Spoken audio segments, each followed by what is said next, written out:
Bom dia, discípulos de Jesus. Eu me empolguei aqui estudando e estou um pouquinho atrasada. Preparados para mais um encontro com o Mestre? Estou entrando aqui com o pessoal do Google Meet e nós já daremos início.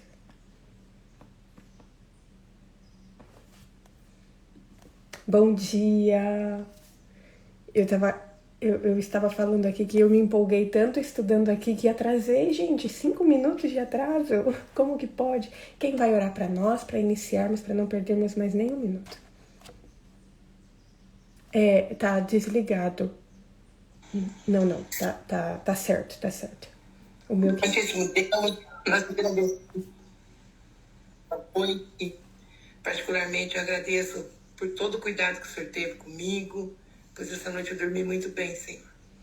Agradeço, Senhor, por a disposição que o Senhor tem dado a Daiane de estar aqui cada manhã, passando os seus ensinos, meu Deus, nos ajudando a crescer cada vez mais e mais na sua direção. Amém, Senhor. Ó Deus querido, perdoa as nossas falhas, nos ajude a não errar, nos ajude, Pai, a continuar sempre firme junto com o Senhor, sempre fazendo o Senhor primeiro lugar em nossa vida. Amém. Continue conosco aqui nesses momentos. Nós pedimos também que o Senhor dê ânimo aos corações das nossas irmãs. Amém. Que se encontram passando por algum desânimo, por alguma dificuldade. O Senhor conhece, Senhor, Amém. a necessidade de cada uma. Abençoa cada família aqui representada. Toma nos seus braços de amor, Senhor, cada vida aqui e nos dê sensibilidade para entender que o Senhor não nos abandona, meu Pai, Amém. em nenhum momento. Que na maioria das vezes o seu silêncio, Pai, é porque o Senhor está aguardando as nossas reações. Obrigado por tudo, Senhor. É no doce nome de Jesus que nós te pedimos e agradecemos. Amém. Amém. Deixa eu só minimizar aqui. Bom, hoje eu quero começar diferente com vocês. Eu não vou fazer a recapitulação agora, então eu convido vocês para abrir logo a Bíblia em Mateus capítulo 19. Nós vamos ler primeiro todo o texto e depois a gente recapitula o que a gente estudou ontem e vai para as aprendizagens de hoje. Então, Mateus capítulo 19, versículos 3 a 12, diz o seguinte: alguns fariseus... Eu só peço que tenha alguém com o microfone aberto, se puder desligar, só para não dar retorno aqui. Alguns fariseus se aproximaram de Jesus e, testando-o, perguntaram: é lícito ao homem repudiar a sua mulher por qualquer motivo? Jesus respondeu: vocês não leram que o Criador desde o princípio os fez homem e mulher e que disse: por isso o homem deixará o seu pai e a sua mãe e se unirá à sua mulher, tornando-se os dois uma só carne? De modo que já não são mais dois, porém uma só carne. Portanto, que ninguém separe o que Deus ajuntou. Os fariseus perguntaram: então por que Moisés ordenou dar uma carta de divórcio e repudiar a mulher? Jesus respondeu: foi por causa da dureza do coração de vocês que Moisés permitiu que vocês repudiassem a mulher. Mas não foi assim desde o princípio. Eu, porém, lhes digo: quem repudiar a sua mulher, não sendo por causa de relações sexuais ilícitas, e casar com outra, comete adultério. Os discípulos de Jesus lhe disseram: se essa é a situação do homem em relação à sua mulher, não convém casar. Jesus, porém, lhes respondeu: nem todos são aptos para aceitar esses ensinamentos, mas apenas aqueles a quem isso é dado. Porque há eunucos de nascença, há outros a quem os homens fizeram tais, e há outros que se fizeram eunucos por causa do reino dos céus. Quem é apto para aceitar isto, que aceite. Então, nos versículos 4 a 6, vemos Jesus levando seus ouvintes a refletir sobre quem instituiu o casamento, quando foi instituído o casamento, como foi instituído e o propósito principal do casamento. E além disso, quanto tempo deve durar um casamento. Então nós vimos que o casamento ele foi instituído por Deus lá no Éden, no princípio desse mundo, e o casamento é composto por homem e mulher, cujo principal propósito é tornarem-se um. e deve ser eterno, ou seja, ninguém deve separar o que Deus uniu. Estas informações nos levam a compreender que o casamento é uma instituição sagrada e por isso devemos tratá-la com mais cuidado e atenção.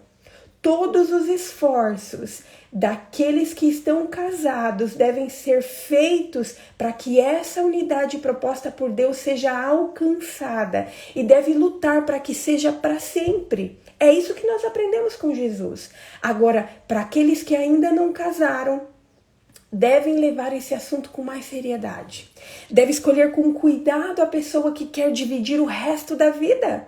Devem observar se as características dessa pessoa vão contribuir para uma unidade eterna. E então nós vemos que esta resposta que foi dada por Jesus para os fariseus, mas eles não se contentaram com essa resposta e eles jogaram outro questionamento para tentar levá-lo a cair em uma armadilha. E eles perguntaram, preste atenção no versículo 7, diz assim: e os fariseus perguntaram, então por que Moisés ordenou dar uma carta de divórcio e repudiar a sua mulher? Percebam a palavra ordenou. Esta pergunta que os fariseus lançaram aqui está cheia de segundas intenções. Eles aqui afirmaram e eles colocaram a pergunta como se Moisés fosse quem tivesse ordenado o divórcio. Como se Moisés que tivesse ordenou, preste atenção nessa palavra, ordenou. E então Jesus ele vem com a resposta. E ele coloca ali a compreensão no lugar. Ele fala, opa, não foi Moisés que ordenou. Moisés não ordenou nada. Preste atenção na resposta de Jesus. Fala assim, olha, foi por causa da dureza do coração de vocês que Moisés permitiu que vocês repudiassem a mulher. Mas não foi assim desde o princípio. Preste atenção na continuidade, versículo 9. Eu, porém, lhes digo... Quem repudiar a sua mulher não sendo por causa de relações sexuais ilícitas e casar com outra, comete adultério. Nesta resposta apresentada por Jesus, vemos que ele ressaltou que o divórcio não fazia parte do plano original de Deus, mas ele foi aprovado na lei de Moisés, ele foi permitido na lei de Moisés por causa da dureza do coração do homem. Deus nunca revogou a lei do casamento que ele anunciou desde o princípio. Não era plano de Deus que o divórcio fosse necessário. Portanto, os cristãos de hoje que desejam em seu coração seguir o plano de Deus, eles não irão, sem fundamento bíblico, recorrer ao divórcio como a solução para as dificuldades. A incompatibilidade de gênero não é uma justificativa para o divórcio. As diferenças de pensamento também não são. Todas essas questões, elas são possíveis de serem resolvidas, buscando em Jesus forças e sabedoria para vencer as diferenças e para buscar a unidade. Lembrando aqui que unidade não significa que os dois vão pensar da mesma forma, não significa que os dois vão ter as mesmas atitudes, não significa unidade aqui não significa que os dois vão ser do mesmo jeito, não são duas pessoas iguais. E eu quero repetir aqui, unidade não significa que essas duas pessoas no casamento vão pensar da mesma forma, vão agir da mesma forma, não. Unidade significa que duas pessoas com pensamentos e atitudes diferentes, elas vão lutar pelo mesmo propósito, que é o propósito de permanecer juntos até a eternidade. Deu para entender? Unidade aqui não é similaridade, não é ser do mesmo jeito. Unidade são duas pessoas diferentes, com pensamentos diferentes, com atitudes diferentes, lutando pelo mesmo propósito. E qual é esse propósito? O propósito aqui apresentado por Jesus, permanecer juntos até a eternidade. De acordo com a fórmula de Cristo, onde as disposições e personalidades não são adequadas, a solução não é se separar, não é buscar um novo casamento, não é buscar uma outra pessoa. A solução é mudar as disposições, é mudar o coração, a vida e não o cônjuge. E os princípios sobre os quais essa transformação pode ser realizada estão descritas no Sermão do Monte. Então, uma dica para quem está passando por problemas no casamento: estudem o Sermão do Monte. Está em Mateus capítulo 5, versículos 38 a 48. Estudem. Na fórmula de Cristo, aonde a diferença tem que ter disposição para mudar o coração, para mudar as atitudes, para mudar os pensamentos. Nós não podemos perder a nossa energia pensando em mudar de cônjuge, porque os problemas vão continuar, porque também é uma pessoa completamente diferente de nós. Então, se o seu casamento está com problema, estude o Sermão do Monte. Compreenda o que aquelas palavras de Jesus estão dizendo para você e aplique-as em sua vida. Se esses princípios do Sermão do Monte forem aplicados a situações matrimoniais difíceis, elas podem operar os mesmos milagres que operaram quando foram aplicados a outras relações sociais. O mesmo poder que estava ali para transformar aquelas relações sociais é o poder que pode transformar o nosso matrimônio, principalmente se ele for difícil. Quanto mais difícil, maior a transformação. Não há problema conjugal que não possa ser resolvido para a satisfação de ambos, marido e mulher, em que os dois estejam dispostos a seguir os princípios estabelecidos por Cristo, como no Sermão do Monte.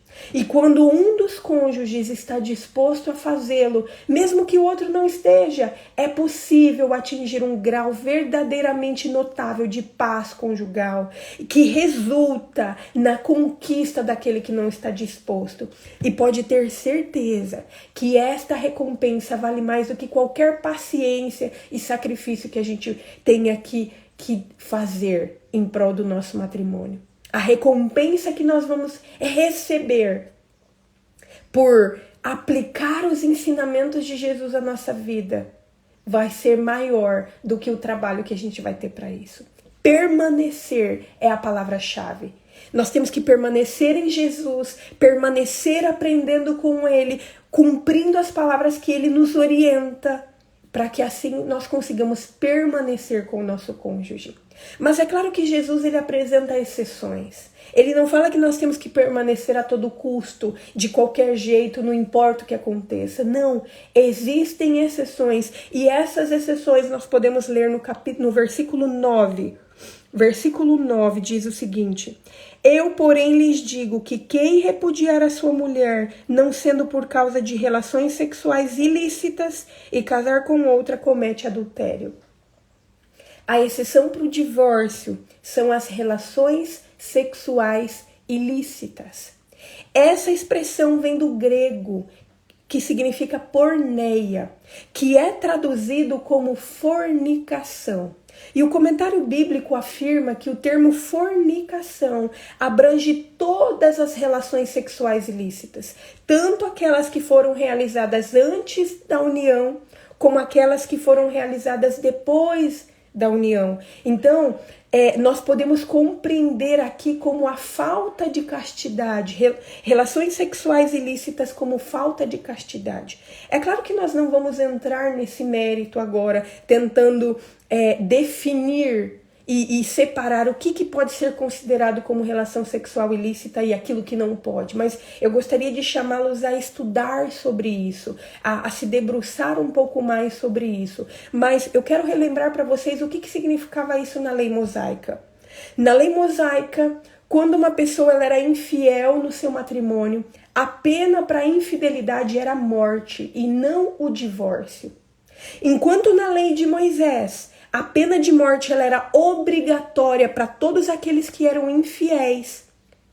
Na lei cristã, que foi estabelecida por Cristo, o divórcio, ele não é obrigatório, mas ele é permitido. Vocês conseguem entender a diferença? aquilo que é obrigatório com aquilo que é permitido. Na lei de Moisés, quando uma pessoa ela era infiel, ela era obrigada a ser apedrejada. Ela era obrigada a morrer. Mas na lei cristã, que foi estabelecida por Cristo, o divórcio ele não é obrigatório, mas ele é permitido. Dos ensinamentos que nós acabamos de estudar, nós podemos inferir que a parte inocente, ela está livre para escolher se o relacionamento conjugal ele vai continuar ou se ele vai terminar. A reconciliação ela é sempre o ideal, principalmente quando envolve filhos. Mas nessa discussão aqui parece que está implícito, não está aqui declarado, mas parece estar implícito que a parte inocente, ela tem a liberdade de escolher e ela tem a liberdade de decidir se ela vai continuar ou se ela não vai continuar. E além disso, a liberdade de se ela vai casar-se novamente. Deve-se enfatizar, então, que a lei de Moisés ela não instituiu o divórcio. Sob a direção divina, Moisés tolerou e regulamentou o divórcio para prevenir abusos. O que precisamos continuamente ter em nossa mente é que o casamento cristão ele deve estar fundamentado em Gênesis 2:24, não em Deuteronômio 21:1, onde fala sobre a lei do divórcio.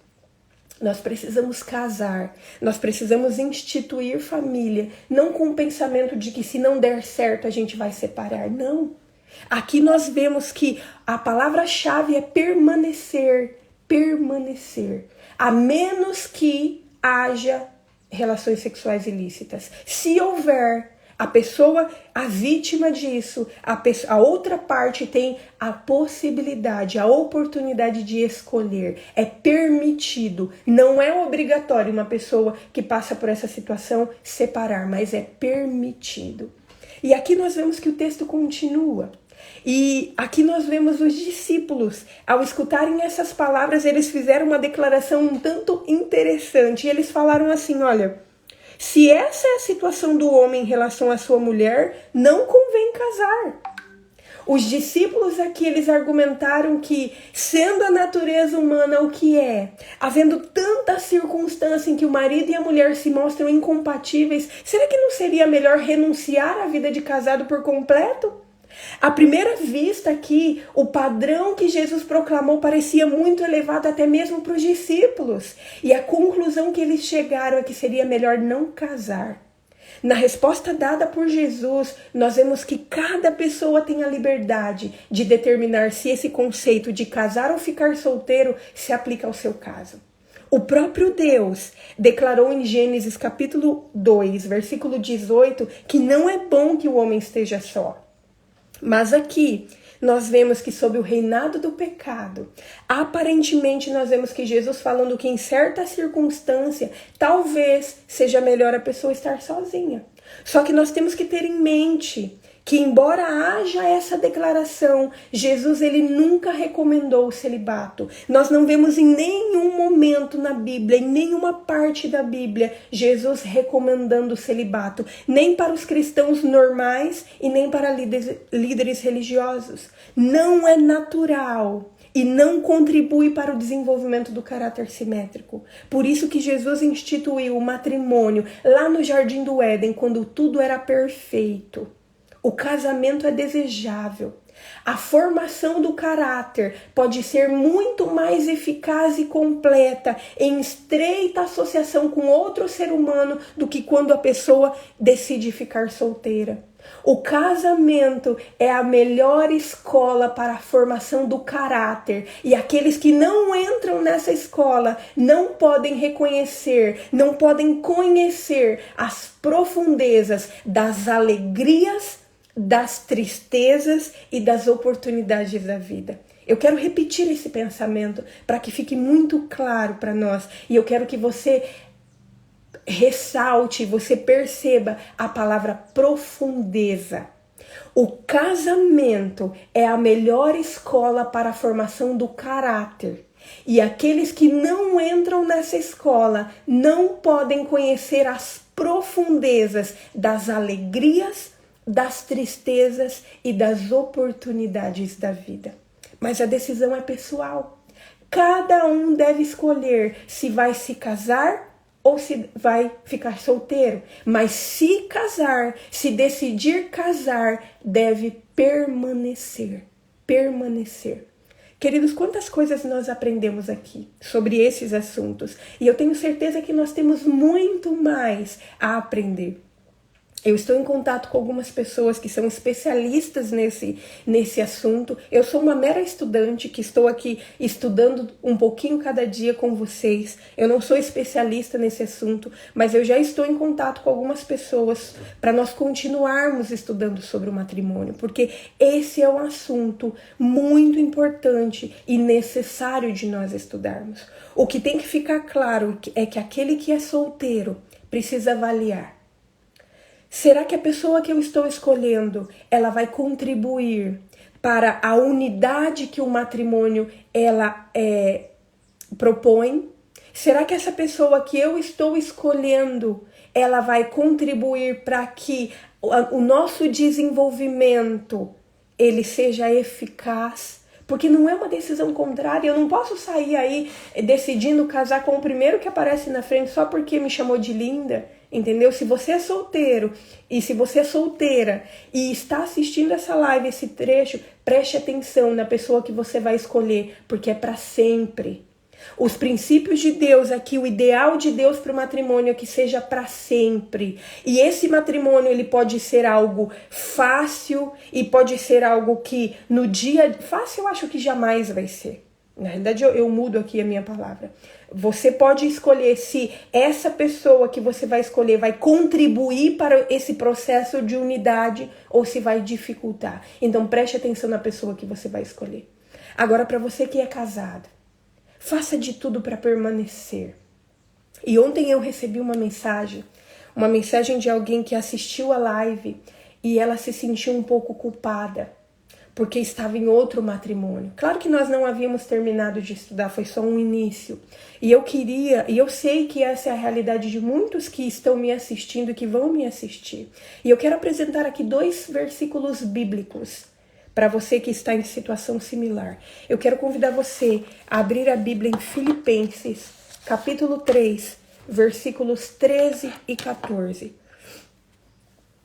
Filipenses capítulo 3, versículos 13 e 14 diz o seguinte: Irmãos, quanto a mim, não julgo havê-lo alcançado, mas uma coisa faço, esquecendo-me das coisas que ficaram para trás e avançando para as que estão adiante de mim, prossigo para o alvo, para o prêmio da soberana vocação de Deus em Cristo Jesus. Se você está em um outro matrimônio, se você, por alguma coisa, se separou e não está vivendo aquilo que Deus pensou de ideal, faça como Paulo nos aconselha aqui. Deixe as coisas do passado no passado. Esqueça-se das coisas que para trás ficaram. Se você está num novo matrimônio, honre a Deus com este matrimônio que você está. Siga as orientações de Deus neste matrimônio e prossiga para o alvo. Aqui a gente tem a receita. Esqueça as coisas que ficaram para trás e prossiga para o alvo. É isso. Se você está nessa condição dessa pessoa que me mandou essa mensagem, dizendo que está em um novo matrimônio, que se sente culpada por isso, não se sinta culpada. Siga o conselho de Paulo aqui. Esqueça as coisas que para trás ficaram e prossiga para o alvo.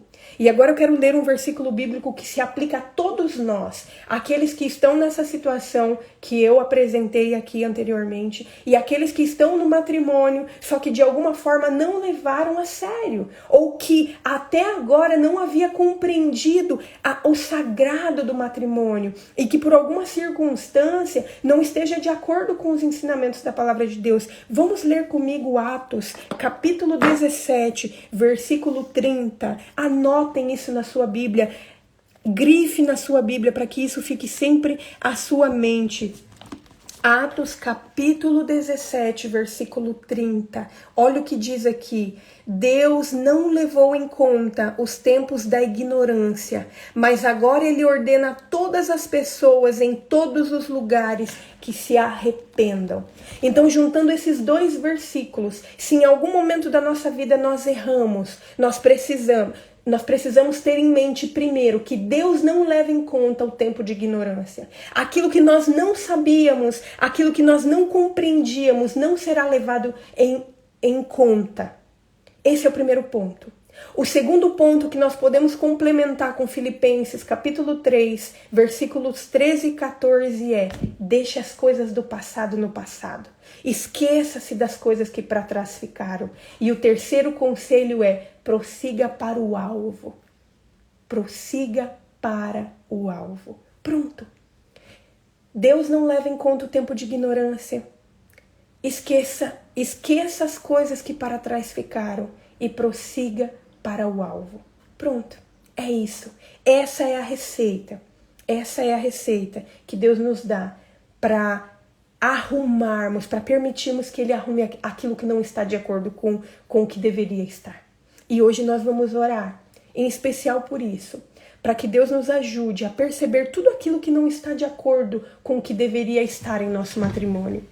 Para que, se em algum momento nós não vivemos o ideal, para que, se em algum momento nós estejamos vivendo diferente daquilo que foi proposto na palavra de Deus, para que a gente se arrependa, para que a gente compreenda que Deus não leva em conta o tempo de ignorância, para que a gente deixe essas coisas no passado e para que a gente prossiga para o alvo, olhando para Jesus, permanecendo nele, buscando orientação nele, forças nele, para vivermos tudo aquilo que Ele espera e que Ele tem preparado para nós. Vamos orar?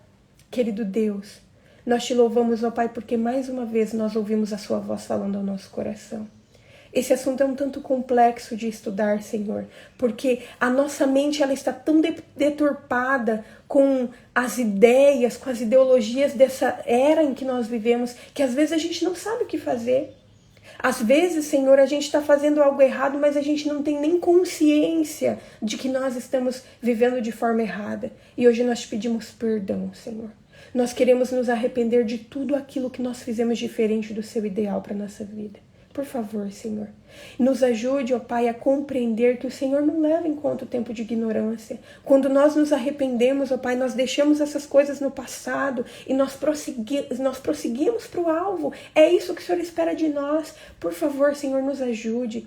Eu peço uma bênção especial, Senhor, para aquelas pessoas que até hoje viveram com aquele sentimento de culpa, por estar em um outro relacionamento, Senhor, por ter feito, ó Pai, por ter por alguma circunstância, por qualquer circunstância que a gente não saiba, por ter desistido do relacionamento anterior e ter iniciado outro, Pai. Eu peço uma bênção especial por essas pessoas, para que elas compreendam que o Senhor pode perdoá-las, para que elas compreendam, Senhor, que o Senhor está dando uma nova chance de recomeçar, uma nova chance de construir um casamento de acordo com o teu objetivo, de acordo com os teus propósitos, Pai. Ajude essa pessoa, Senhor, a deixar as coisas do passado no passado e prosseguir para o alvo, buscando forças em Ti, Senhor. Eu quero pedir uma bênção especial, Senhor, pelas pessoas que estão casadas, pelas pessoas, ó Pai, que têm passado por lutas. O Senhor sabe o quanto que os casamentos, as famílias estão sendo ameaçadas hoje em dia por ideologias, por pensamentos e até mesmo por conselhos, Senhor, de pessoas, de autoridades. Por favor, Senhor, ajude essas pessoas a se apegarem nos Teus conselhos, ajude essas pessoas a estudarem o Sermão do Monte, a extraírem dali, ó Pai, o ideal que o Senhor pensou, que o Senhor nos orienta, e ajude essas pessoas a fazerem de tudo, Pai, de tudo para restaurar o matrimônio, para viver o ideal que o Senhor pensou para cada um de nós, para que nós, Senhor, e eu me incluo aqui, para que nós consigamos Te honrar com o nosso matrimônio, Senhor. E hoje eu quero pedir uma bênção especial também, Senhor, por aqueles que ainda não entraram em matrimônio, pelos jovens. Senhor, às vezes muitos jovens pensam assim: olhem para o casamento e para todas as dificuldades e pensam assim, é melhor eu ficar solteiro, é melhor eu não casar. Mas, por favor, Senhor, ajude esses jovens a terem discernimento, a terem sabedoria, para buscarem em Ti, Pai, forças, conhecimento, instrução, para escolherem uma pessoa que vá contribuir com o seu desenvolvimento de caráter, para uma pessoa que vá caminhar ao lado dela, Senhor, porque nós vimos na Tua palavra que o Teu conselho é que não é bom que o homem esteja só. Ajude, Senhor, esses jovens, ajudem eles a decidirem, e independente se eles decidirem ficar solteiros ou casar, mas que eles continuem prosseguindo para o alvo, permitindo que todas as circunstâncias contribua para a formação do caráter, para que tudo isso contribua para que um dia estejamos no reino dos céus.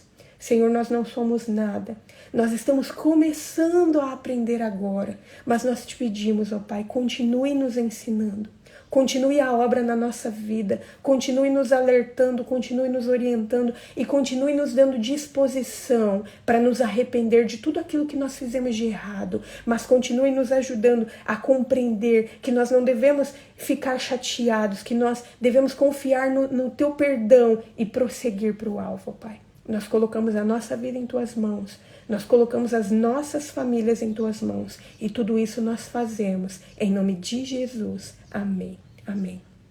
Queridos, amanhã nós continuaremos. O assunto é outro, eu vou colocar depois lá no grupo de WhatsApp, mas que nós continuemos nos enchendo da palavra de Deus para sermos cheios do Espírito Santo. Até amanhã, que Deus abençoe a todos. Tchau, tchau.